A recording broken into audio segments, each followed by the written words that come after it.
Hello, and today we're going to take a look at some of the new cards in the Construct Quarter.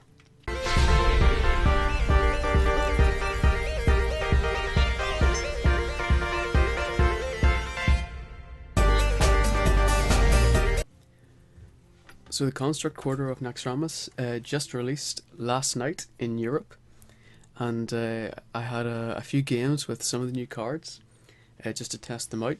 And I'm just going to go over some of the details of the new cards and maybe talk for a little bit about what sort of decks that we might see. I think this is maybe the most interesting patch in terms of changing the metagame so far, but let's not get too far ahead. So the first card is called Undertaker, and it's a 1/2 for 1, and it says whenever you summon a minion with Death Rattle, gain +1/+1. So basically, the idea in the community at the minute seems to be that this card is going to be used in really aggressive decks. Basically, there's really cheap cost for a card that can get buffed very easily. So there's a lot of minions at the minute that have Death Rattle in all of Naxxramas. It's kind of like a feature that they're bringing Death Rattle into the game, and with so many cards with Death Rattle, it's obviously going to synergize pretty well with the Undertaker. Being a 1-mana card, of course, it's going to be good in aggressive decks that play small cards. It's not really going to be seen in control decks, probably. It's interesting, 1 mana allows it to be played as a 1-drop with the 2 health. It'll probably stick around, but it also means that you can fit it in on your curve pretty well, even in the later game. Maybe you're going to play, just a card with Death Rattle, like a Harvest Golem or something, and you're on turn 4 and you have an extra mana, so you can just play an Undertaker first and you get a 2/3. But really, I think where this card will shine is in aggressive decks, and the aggressive deck of choice at the minute, and for quite a while now, has been Zoo, and it seems that it'll fit quite nicely into Zoo, especially if you play the version with Nerubian Eggs and all the rest of the Death Rattle Zoo cards. You've got your Harvest Golem, and there's a few others as well. Interestingly, you might see changes to Zoo to kind of favour some Death Rattle cards over their non-Death Rattle alternatives. So we might see the deck get reworked a little bit because of that. So things like Dancing Swords might be pretty good, Death Lord might be pretty good. It's interesting that we might need to take out some of the buff cards in Zoo in order to make room for Death Rattle cards, and basically, instead of buffing cards by playing cards that directly buff them, we might see people taking these indirect buffs just by playing a card with Death Rattle that buffs another card. And it's interesting because in theory that might be more powerful, because the cards that actually apply a specific buff are balanced for their buff, right, in terms of mana cost and stats and so on. But cards that are just good stats and Death Rattle are balanced for the Death Rattle. They're not balanced for a Death Rattle and a buff.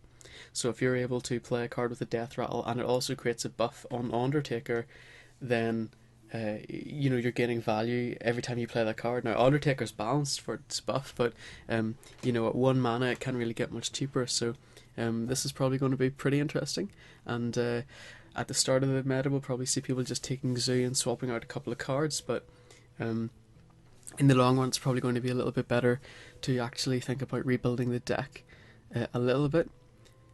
So the next one then is Zombie Chow. It's a 1 mana 2/3, and its Death Rattle is restore 5 health to the enemy hero. So this is a pretty tricky card to evaluate. Obviously 1 mana 2/3 is insane for stats. It's really awesome stats. It's like a 2-drop stats.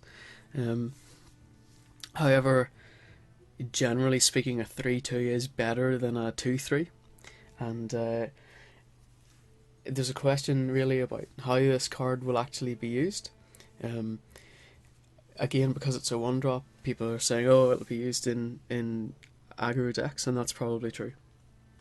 But the problem is, if you're going to be hitting people in the face with it, you're going to have to hit them 3 times before it offsets the Death Rattle.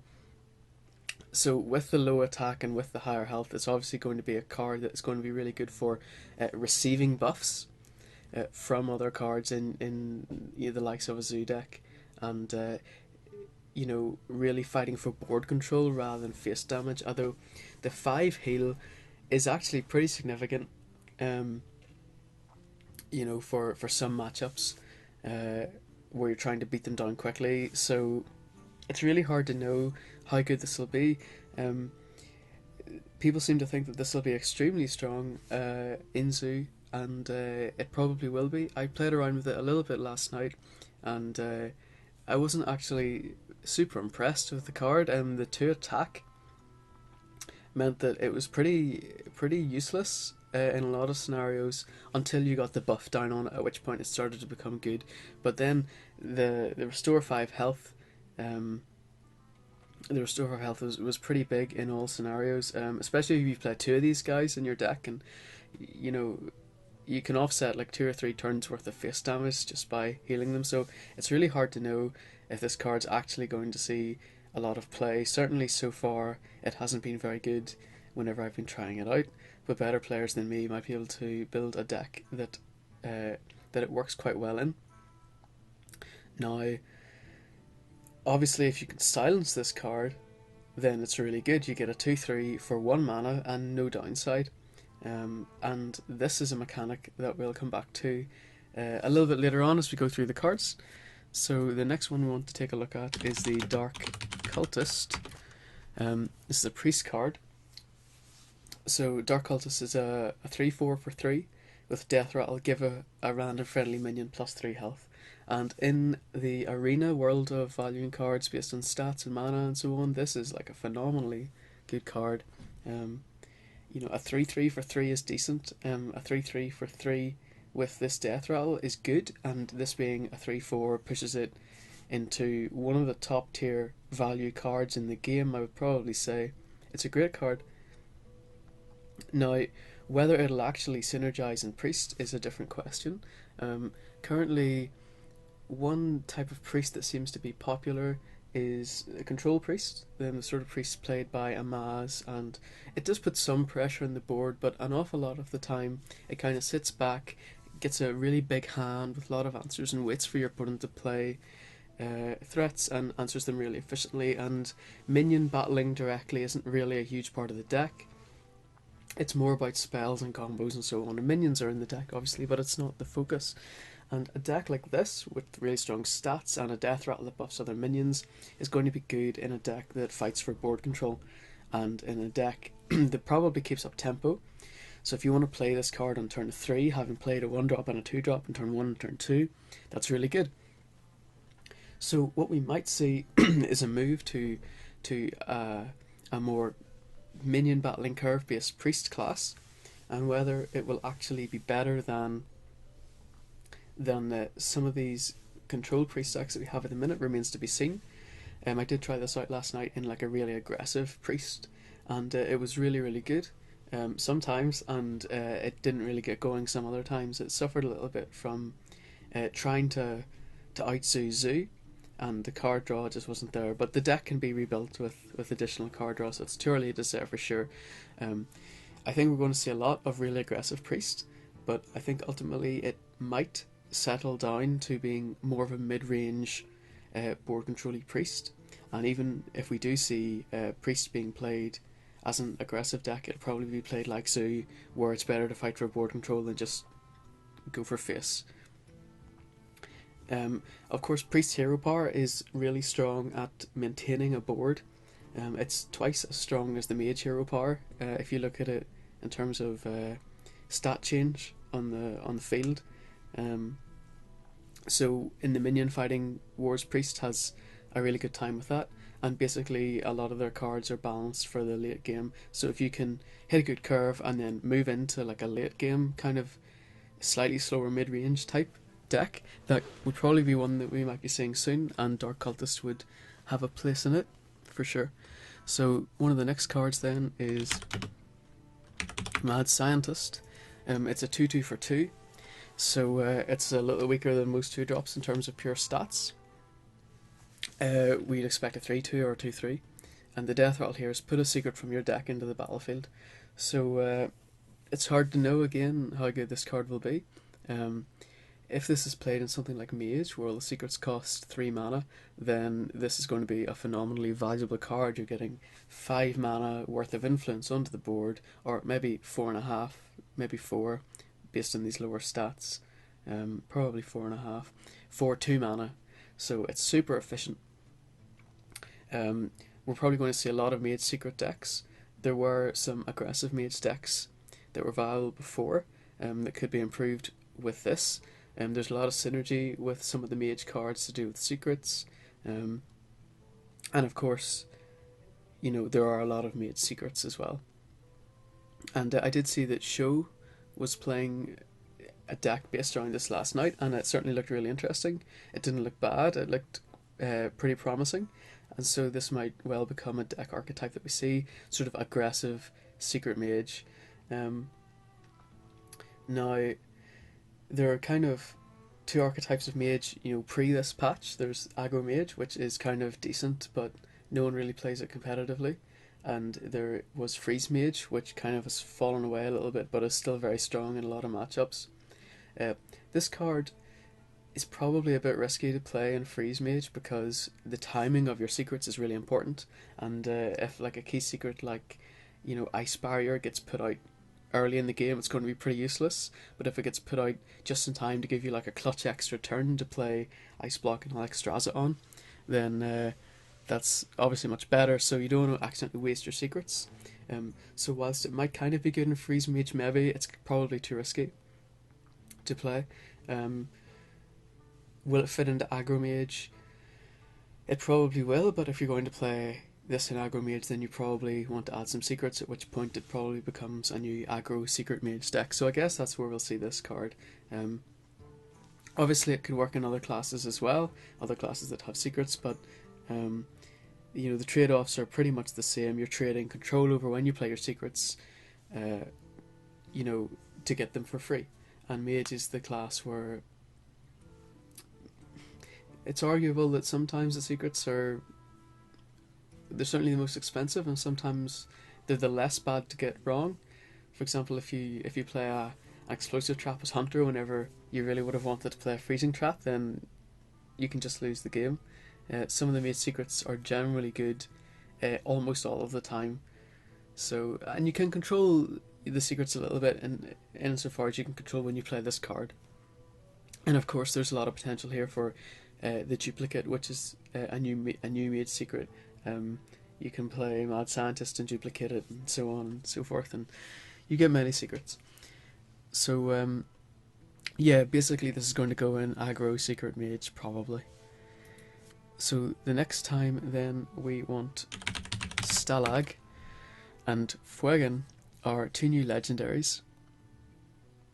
So Fuegan's a 4/7 for 5. The death rattle is if Stalag also died this game, summon Thaddeus.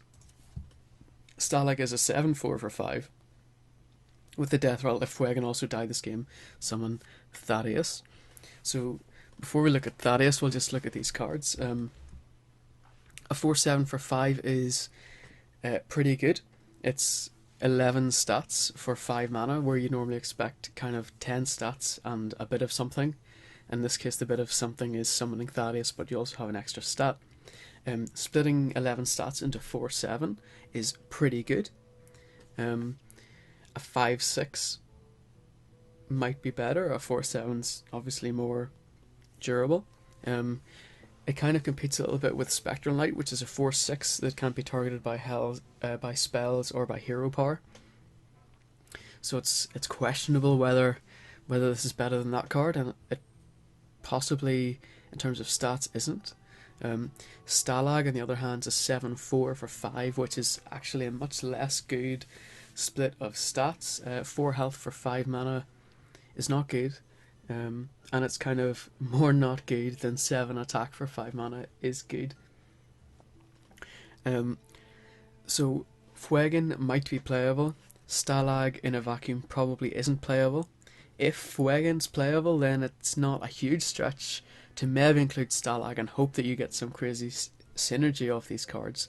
So a lot of people are saying there's no way these will be played competitively, and I think that is correct. There probably is no way that these will be played competitively, but if anyone makes the leap from going from Spectrum Light to Fuegan, it's a pretty small jump to go from the other Spectrum Light to Stalag and Hope for Craziness. These cards individually are pretty balanced. They're actually pretty strong in terms of stats and mana, so they're not completely unplayable. But the 7-4 for 5 is kind of shades of Magma Rager type stats, and those never really work out too well in the game. But Thaddeus does not show up here. I think Thaddeus is just like a huge dude. I think it is an 11/11. So basically, you know, maybe the 7-4 isn't great for 5 mana, but for 10 mana you get a free 11/11. It suddenly looks playable. And of course, we might see these cards in the sort of like Shaman Shenanigans deck that does things like Baron Rivendare and Reincarnate and Ancestral Spirit and so on. And we'll end up with a board full of Thaddeus. And yeah, so it might be sometimes terrible and sometimes just completely broken and overpowered. So let's see, one of the other cards is Death's Bite.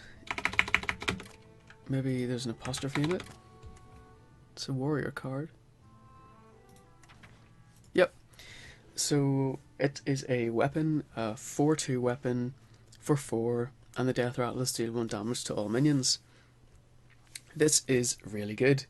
It's kind of like a more aggressive version of True Silver Champion, I think. They're both 4/2 for 4. The True Silver Champion heals you for 2 every time you attack with it. This deals 1 to all minions every time you attack with it. This seems to be really great in Control Warrior. Aggro Warrior, it kind of could work, but you're dealing 1 damage to your own minions as well, so it's maybe not super great. In Control Warrior, not only are you trying to clear your enemy's board by dealing 1 damage to all minions, but there's also a lot of synergy with dealing 1 damage to your own minions when you have things like Armorsmith and Acolyte of Pain and so on. So this seems to be a really good card that will definitely get played in Warrior Control. And I was watching a little bit last night of Liquid Savage, who was streaming with this deck, with this card in a kind of Control Warrior style deck with a lot of legendaries, and it looked pretty good. So I think this is a really solid card that will just get played in Warrior Control. So Wailing Soul is a pretty interesting card. It's a 3/5 for 4 mana. Kind of for 4 mana you want a 4/4, and 3/5 is probably, it's possibly better than a 4/4. Maybe, maybe not. When you compare this to Sen'jin Shieldmaster, it's quite difficult to justify because the Sen'jin Shieldmaster has a taunt, which makes it really good. 5 health taunt is really good for 4 mana. So in terms of stats, it's not really competitive. It's decent, I would say. But the battle cry is interesting. It's silence your other minions, right? So it silences the minions on your own side of the board. So basically, this is going to be playable only really in a deck where you're not buffing your own creatures, and maybe more than that, in a deck where you're playing a lot of creatures that have negative death rattles. So things like Deathlord that gives your opponent a minion, things like Dancing Swords that gives your opponent a card draw, will suddenly be playable if played in a deck with Wailing Soul, and if you can get your Wailing Soul out before those death rattles trigger on those other cards. So this could be really interesting. Kind of theory crafting this a little bit, and I think the deck that it might go into would be an archetype that's kind of neglected right now, but maybe a tempo rogue deck. A lot of battlecry minions in that deck won't be affected by the silence, and also the combo mechanic won't be affected by the silence, and there aren't a lot of buff cards usually played in that kind of tempo rogue deck, so they won't be negated. And you have a Nubar Ambusher, which is a really good card for Rogue. It's a 5/5 for 4, which is really great stats, but it has a negative death rattle that returns, I think, a minion to the board, or a minion from the board to your hand. So if you can play, a new bar ambusher and then play a Wailing Soul, then you've suddenly got a 5/5 for 4 with no negative effect. The same sort of thing goes for Dancing Swords, which is I think a 4/4 for 3 that gives your opponent a draw as a death rattle, and of course Death Lord, which is I think a 2/8 for 3, which plays an opponent's minion onto the board. So those are all pretty negative effects in terms of a tempo and card advantage. So if you can play those cards with Wailing Soul, then all of a sudden you've got a pretty good board of stats with very few negative effects, and also your draw in that deck isn't really so much off cards that have to be interacted with to draw. So you don't really play Acolyte of Pain, but you would maybe play Cold Oracle, for example, or instead of, or you could play Novice Engineer. Things that will draw you cards and be good for combo, so and not be affected by the negative silence. So I'm going to put together a tempo rogue based on this kind of idea and see if it's any good. It's probably going to be difficult for it to be as good as Zoo, but at least it'll be something different and it might be quite fun to play. So are there any more cards?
That is all the new cards, and a little bit of my kind of theory on some of the decks we'll see. I'm going to make a few of these, try them out on ladder. If any of them are any good, I might do a follow-up video talking about what worked out, what didn't work out, and probably why Zoo is really overpowered. So thanks very much for watching, and I hope you guys enjoyed the video.